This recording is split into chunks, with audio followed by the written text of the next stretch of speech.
కొన్నిసార్లు మనం కూడా కొన్నిసార్లు కష్టం వచ్చినప్పుడు, బాధ వచ్చినప్పుడు మనం ఏం మాట్లాడతామంటే చాలాసార్లు ఎవరు పట్టించుకోరు, ఈ రోజుల్లో ఎవరికి మనసు లేదు, ఈ రోజుల్లో ఎవరికి కనికరం లేదు, ఎవరు బ్రతుకులు వాళ్ళవి, ఎవరి జీవితాలు వాళ్ళవి, పైకి అలా కనిపిస్తారు కానీ మనకి ఏదైనా కష్టం వస్తే ఎవరు రారు, మనకి ఏదైనా బాధ వస్తే ఎవరు రారు అని ఎవరు పట్టించుకోరు అంటాం. కానీ మన కాళ్ళు చేతులు బాగున్నప్పుడు మనము పట్టించుకోం కదా.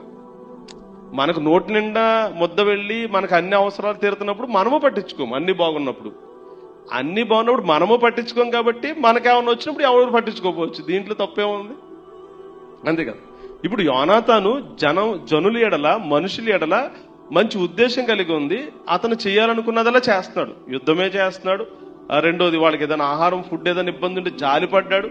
అంటే ఒక కన్సర్న్ ఉంది అతనికి, మనుషులు జనాంగాలకి ఇబ్బంది లేకుండా ఉండడానికి.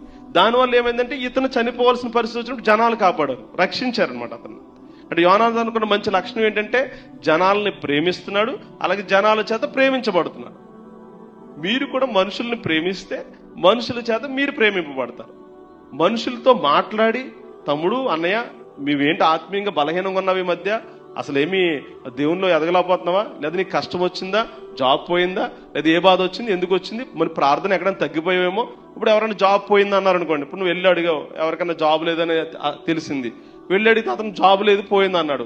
పోయిందనగానే క్రైస్తవులం కాబట్టి, దేవుని ప్రేమ గురించి, వాక్యం గురించి బాగా తెలిసిన వాళ్ళం కాబట్టి మనకు రెండు అంశాలు గుర్తు వస్తాయి. ఒకటి, దేవుడు తప్పు చేస్తుంటే శిక్షిస్తాడు, అంటే శిక్షకిలో కారణంగా జాబ్ పోయి ఉండొచ్చు, లేదా మంచిగా బ్రతుకుతున్నా సరే విశ్వాసంలో పెంచడానికి జాబ్ పోయి ఉండొచ్చు. రెండు జరిగి ఉండొచ్చు. ఈ రెండు నువ్వు ఎక్స్ప్లెయిన్ చేయొచ్చు, ఈ రెండు నువ్వు వివరించవచ్చు. ఎలా అని, తమ్ముడు నీకు జాబ్ పోయిందంటే నువ్వు ఎక్కడైనా పడిపోయావా, పాపంలోగానే ఉన్నావా, లోకంలోనే ఉన్నావా, ఆత్మీయంగా వెనకబడిపోయావా, అయితే అర్జెంటుగా దాంట్లోంచి బయటికి రా.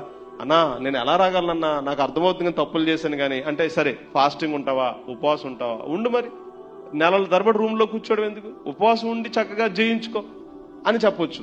లేదా అన్న నేను ఏం తప్పు చేయలేదంటే, రక్షణ పొందినప్పటి నుంచి నీతిగా నిజాయితీగా ఉన్నానంటే, సరే తమ్ముడు, ఇది పరీక్ష కోసం వచ్చిందేమో, విశ్వాసం కోసం వచ్చిందేమో, నువ్వు ఇంకా గోజాడలేమో, నువ్వు మోకాళ్ళు అరిగిపోవాలేమో, నువ్వు మోకాళ్ళ ప్రార్థన సరిగా చేయట్లేదేమో, కన్నీటి ప్రార్థన చేయట్లేదేమో, లేదా అసలు నీకు భారం లేదేమో, ఎవరిని పట్టించుకోవట్లేదేమో, భారం కలిగి ఉండు, దేవుని కోసం ఏం పని చేయట్లేదేమో.